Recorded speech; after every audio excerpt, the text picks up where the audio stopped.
Welcome students. Indian economic development में इस topic में हम बात करेंगे, इस वीडियो में बात करेंगे इन्वायरमेंटल सस्टेनेबल डेवलपमेंट की सीरीज़ में strategies for sustainable development. Strategies कौन कौन सी स्ट्रेटजीज़ है जो डेवलपमेंट करने में, सस्टेनेबल डेवलपमेंट के लिए काम में आती है। सबसे पहले फर्स्ट पॉइंट जो है वो है हमारा use of non conventional sources of energy. ऐसी एनर्जी जो इन्वायरमेंट को अफेक्ट ना करे, इन्वायरमेंट को नेगेटिव तरीके से एडवर्स इफेक्ट ना करे, उन चीज़ों का यूज़ करना, उन एनर्जीज़ का यूज़ करना, ये हमारा use of non conventional sources of energy में आता है। जैसे wind power, solar rays, solar plates जो है सोर्स ऑफ एनर्जी जो इन्वायरमेंट के अंदर सूटेबल फॉर्म में अवेलेबल होती है, और इनका यूज़ करके हम एक तरीके से एनवायरनमेंट को पॉल्यूटेड होने से बचा सकते हैं। तो इन चीज़ों के लिए और फ्यूचर जनरेशन के लिए भी यहाँ पे डेवलपमेंट हो सकता है, इन चीज़ों का यूज़ करके प्रेजेंट जनरेशन को विदाउट हार्म पहुँचाए।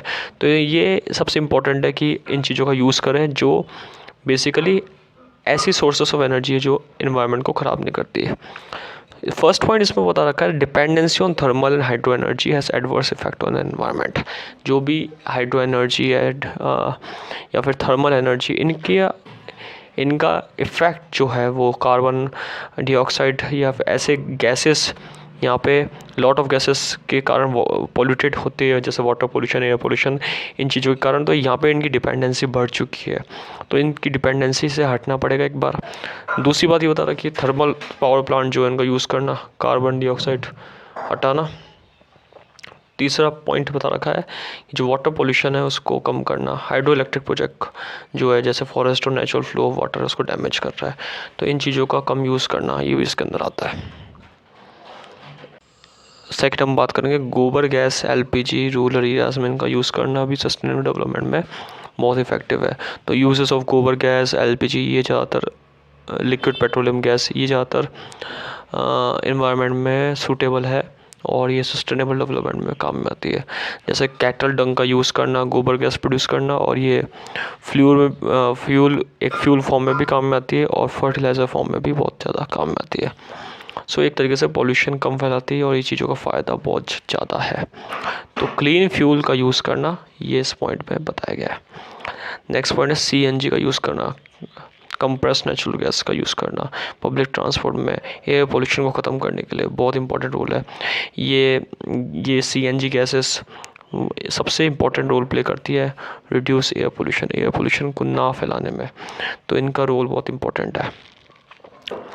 विंड पावर का यूज़ करना, हाईली विंड पावर एरियाज़ में विंड टर्बाइंस इंस्टॉल करना और जनरेट इलेक्ट्रिसिटी करना, इनका यूज़ करके विदाउट एनी एडवर्स इफेक्ट या any negative effect on the environment, बिना इन्वायरमेंट को इफेक्ट पहुँचाए ये सारी चीज़ों का यूज़ करना, ये भी इसमें इन्वॉल्व होता है। ट्रेडिशनल नॉलेज और प्रैक्टिसेस करना, इंडिया एक कंट्री है जो ट्रेडिशनल थिंग्स को लेकर चलता है, ऐसी चीज़ को यूज़ करना जो इको फ्रेंडली है। फॉर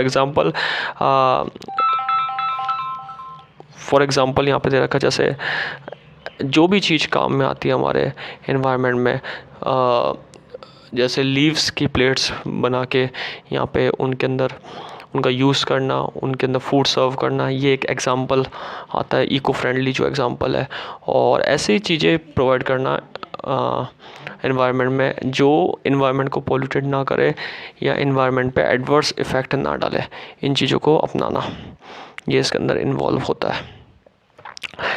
इसके बाद बता रखा है जो इसमें है ट्रेडिशनल नॉलेज और प्रैक्टिस देना।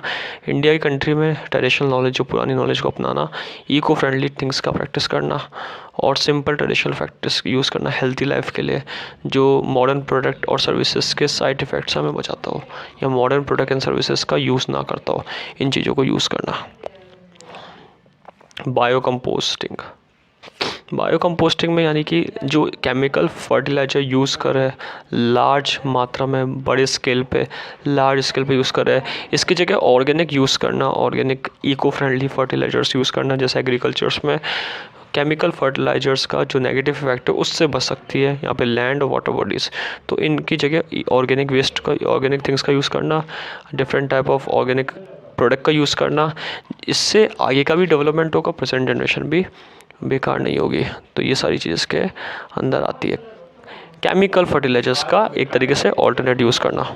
नेक्स्ट पॉइंट है shift to organic farming. Organic farming की तरफ शिफ्ट होना। केमिकल फार्मिंग, केमिकल्स का यूज़ करके पेस्टिसाइड्स, इंसेक्टिसाइड्स, इन चीज़ों का यूज़ करने के बजाय ऑर्गेनिक फार्मिंग की तरफ शिफ्ट होना, पुरानी फार्मिंग को अपनाना, जिससे एक तरीके से ऑर्गेनिक फार्मिंग से ऑर्गेनिक प्रोडक्ट मिल सके एग्रीकल्चर से। तो उन चीज़ों को यहाँ पे अपनाना, ये भी एक तरीके से सस्टेनेबल डेवलपमेंट में बहुत इंपॉर्टेंट रोल प्ले करता है। So shifting from conventional farming to organic farming, ऐसी फार्मिंग जो कन्वेंशनल नहीं है, मॉडर्न नहीं है, वहाँ से ऑर्गेनिक फार्मिंग की तरफ बढ़ना। और ऑर्गेनिक फार्मिंग में न्यूट्रिएंट्स की मात्रा ज़्यादा होती है, जो न्यूट्रिएंट्स नहीं मिलते वो वापस से रिस्टोर होंगे। तो एक तरीके से कन्वेंशनल फार्मिंग में जो नहीं मिलते केमिकल जिसमें यूज़ होता है, जिनमें पेस्टिसाइड्स, केमिकल फर्टिलाइजर्स इस तरीके से यूज़ होता है, उन चीज़ों की बजाय ऑर्गेनिक थिंग्स का यूज़ करना ये इसमें इन्वॉल्व होता है। तो ये सारी स्ट्रेटजीज़ है सस्टेनेबल डेवलपमेंट करने की। तो आज हमने बात करी स्ट्रेटजीज़ फॉर सस्टेनेबल डेवलपमेंट। इसमें कुछ पॉइंट्स हमने पढ़े, non conventional source, LPG, CNG, wind power, traditional knowledge practice, bio composting और ऑर्गेनिक फार्मिंग की तरफ शिफ्टिंग।